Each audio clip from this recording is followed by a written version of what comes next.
Hello guys, চলে এসেছি Howrah station. আর Howrah station থেকে এগিয়ে যাওয়ার পথেই বাদিকে দেখলাম রেল কোচ রেস্টুরেন্ট, গঙ্গার উপরে পুরো ট্রেনের মধ্যে। আর আমি আজকে যাচ্ছিলাম ভাইরাল রেল মিউজিয়ামে। তো রেল মিউজিয়ামে ঢোকার আগে দেখলাম ওয়ালে কি সুন্দর ড্রয়িংগুলো করা রয়েছে, পেন্টিংগুলো। তারপরে ঢুকছি এখন গেট রেল মিউজিয়ামে। টিকিট কেটে নিলাম। টিকিটের মূল্য পার হেড 30 রুপিস। আর ঢুকেই তোমাদেরকে দেখিয়ে দিচ্ছি কি কি রয়েছে। অনেক ধরনের ট্রেনের ফটো রয়েছে, তোমাদেরকে দেখাচ্ছি আমি। তোমরাও ঘুরে দেখো, জায়গাটা খুব ভালো লাগবে। ফ্রেম বন্দি করে রেখেছে ট্রেনগুলোকে, বাট আসলে এই ট্রেনগুলো আমরা এখনও হয়তো সবগুলো চড়িনি, আমি কয়েকটাতেই চড়েছি। কিন্তু কি সুন্দর ট্রেনগুলো, এগুলো হচ্ছে ট্রেনেরই কোনো মেশিন হবে। এগুলো তোমাদেরকে দেখিয়ে দিলাম। আর এই ট্রেনগুলো যে মডেল হিসেবে দাঁড় করানো ছিল, এগুলোর ভেতরেও কি সুন্দর সব টি টেবিল, বেড, বাথরুম রয়েছে।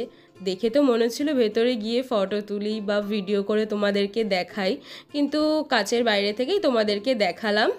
কি সুন্দর দেখো বাথরুম, তোমাদেরকে বললাম এর আগেই। আর ওই টেবিলে ফলগুলো যেন পুরো ফ্রেশ ছিল একদম। যতটা পারছি ঘুরে তোমাদেরকে দেখাচ্ছি, বাকি তোমরা এসে লাইভ দেখে নিও পার্কটা কতটা সুন্দর। আর রেল লাইনের উপরেই পুরো ট্রেনগুলোকে রাখা রয়েছে। তোমাদেরকে একবার এখান থেকে ভিউটা দেখালাম। আর ট্রেনগুলো জানো তো কি সুন্দর কালার করা ছিল। আর এই ট্রেনগুলোর মধ্যে একটা ট্রেন চালকও মডেল ছিল, তোমাদেরকে দেখাচ্ছি। কি সুন্দর লাগছিল। আমি তো প্রথমে ফট করে দেখে ভয়ই পেয়ে গেছিলাম, তারপরে দেখলাম না, ওটা একটা স্ট্যাচু।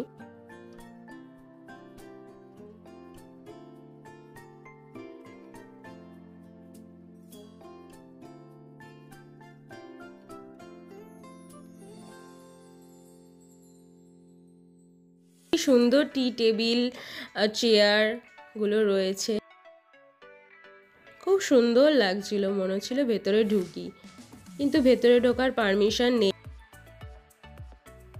তাই বাইরে থেকেই তোমাদেরকে দেখিয়ে দিচ্ছিলাম।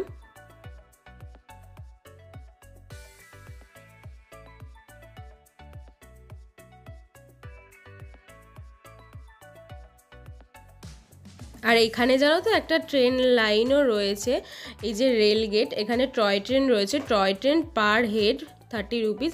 আর এই যে টয় ট্রেনটা চলে গেল, আমাকে নিয়ে গেল না, দাঁড়াতে বললাম। তারপরে এই জায়গাটায় চলে আসলাম। এই জায়গাটা হাওড়া। আর এখানে হাওড়া স্টেশনের সম্পর্কিত সব জিনিসপত্র রয়েছে।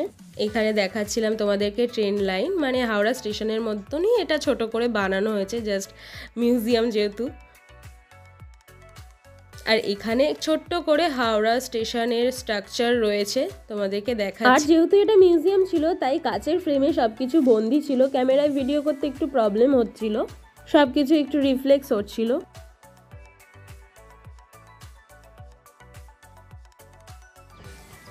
দেখো গাইস, রেল লাইন ক্রস করতে যাচ্ছে, এইভাবে অ্যাক্সিডেন্টগুলো ঘটে।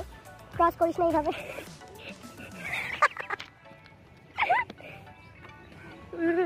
পুরোটাই যেহেতু রেল মিউজিয়াম, তাই রেলেরই সব জিনিসপত্র রয়েছে।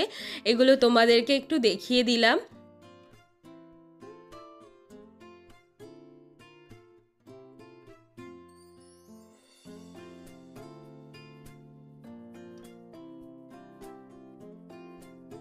তারপর ছোট্ট করে হাওড়া স্টেশনের স্ট্রাকচারটাও ছিল।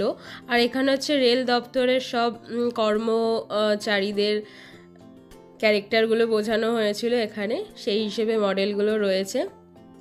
যতটা বুঝেছি বা দেখেছি তোমাদের সঙ্গে শেয়ার করলাম। যদি কিছু ভুল হয় তো তার জন্য সরি, ভুলটা ধরিয়েও দিতে পারো, কমেন্ট করতে পারো। আর এখানে না ম্যাপ ছিল সব হাওড়া স্টেশনের, বাকি আরও কিছু কিছু। এই দূর থেকে তোমাদেরকে একটু ভিউটা দেখিয়ে দিলাম।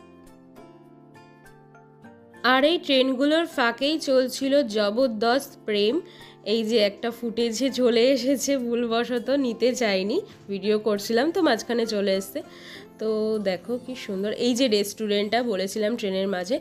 তো ঘোরা কমপ্লিট হয়ে গেছে আজকের মতন, এইটুকুনি। Okay guys, bye. এই পার্কটা সপ্তাহে 7 দিনই খোলা থাকে, সকাল 10টা থেকে বিকেল 7:30 পর্যন্ত। আর লোকেশন তো তোমাদের সবারই চেনা, হাওড়া।